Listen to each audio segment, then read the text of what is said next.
Binunot at agad ng sinunog ng mga operatiba ng 2nd Benguet Provincial Mobile Force Company ang natagpuang mahigit 1 milyong pisong halaga ng tanim na marijuana sa lalawigan ng Benguet. Magbabalita dyan si Police Master Sergeant Lenny Valerio.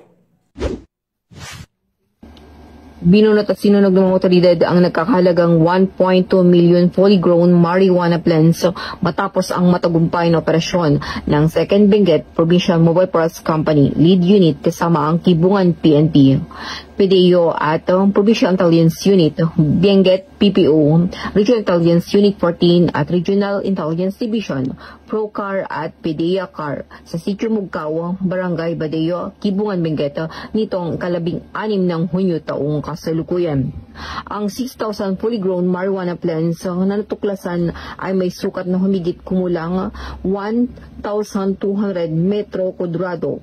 Lahat ng mga halaman ay binunot at sinunog sa nasabing lugar. Samantala, walang nadatnan at nahuling cultivator sa araw ng operasyon. Ganun pa man, patuloy ang pambansang pulisya at iba pang ahensya sa pagpapaigting sa pagsugpo sa pinagbabawal na gamot habang pinapanatili ang pagtiyak sa proteksyon ng mga karapatang pantao. Mula dito sa Latridad, Benguet, Riho ng Cordillera, ito ang iyong PNN correspondent, Police Master Sergeant Lenny Valerio. Alagad ng batas, tagataguyod ng Balitang Pulis.